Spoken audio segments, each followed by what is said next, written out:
Ready, start. The suit filed by the Union of India was registered and summons were issued on 20th November 1987. In the suit filed by Express newspapers, summons was issued on 7th January 1988. The interim application filed by Express newspapers was considered on 18th December 1989 and wide detailed order. A single judge of this court observed that the main question raised is as to whether the judgment of Justice Sen is a minority judgment or would constitute the ratio of the Supreme Court. The said question, as per the single judge, was a serious legal issue which required to be considered. The court also observed that most of the grounds in the impugned notice were repeated after the Supreme Court judgment. Accordingly, relief was granted in the following terms as thus the main question involved in the present case is as to whether the judgment of Mr. Justice A.P. Sen is a minority judgment or it constitutes the ratio of the Supreme Court. In other words, the question which has arisen for decision is as to whether the Union of India was precluded from issuing the impugned notices to terminate the lease and to take constructive possession of the building by directing tenants to pay rent to Union of India as according to plaintiffs there was an injunction para. This is purely a legal question. No doubt, at the time of deciding an application for temporary injunction, this court is to take only a prima facie view. But the decision on this legal question is likely to dispose of the present suit filed by plaintiffs as well as the suit filed by Union of India.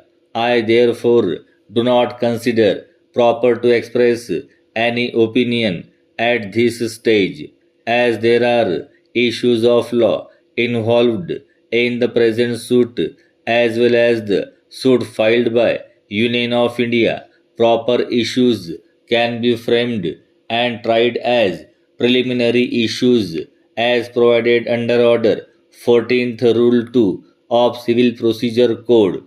It is thus evident that there are serious questions which are to be tried in the suit. Defendants have alleged that subsequent to the judgment of the Supreme Court in Express Newspapers Private Limited and others, there had been new grounds on the basis of which the impugned termination had been effected, and therefore the grounds for the termination were not subject matter of dispute before the Supreme Court stated earlier para. However, this question has to be decided on merits after trial by the Supreme Court. In addition, plaintiffs have filed various documents to show that huge expenses are incurred by plaintiffs for maintaining the building, payment of property taxes, and other charges. Moreover, plaintiff number one has been the lazy under the lease deed and constructed the building at its own expense. Plaintiff number one cannot be denied the benefits as lessee. Thus, in my view, plaintiffs have got a good prima facie case. Plaintiffs are in possession of the premises and have been enjoying all the benefits as lessees for the last several years. Thus, the balance of convenience also lies in their favor. For this reason, it can be safely said that in case plaintiffs are denied the benefits as a lessee, then they will suffer an irreparable loss and injury.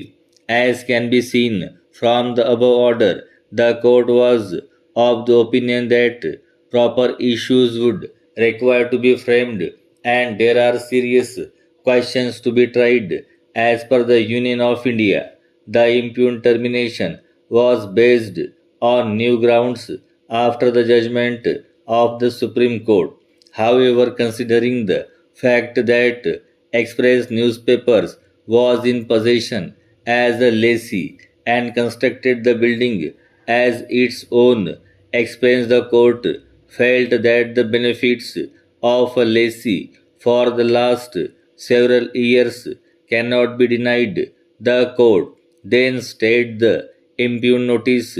Thus, presently, the notice terminating the lease and re entering the premises is not in operation. Para. A perusal of the above order would show that the tenants were permitted to continue paying the rent to their landlord, namely Express newspapers, and the applications were disposed of. Both the orders were challenged before the division bench.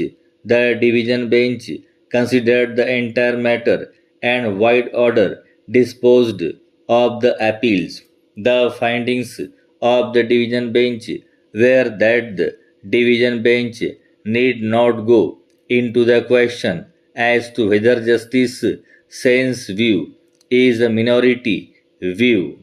The matter was left to be decided by the trial court even as a preliminary issue. The injunction granted ought to have had imposed certain conditions in regard to the rents which were being paid by the subtenants. The single judge had not considered the imposition of certain conditions and hence other similar applications were remanded in their terms.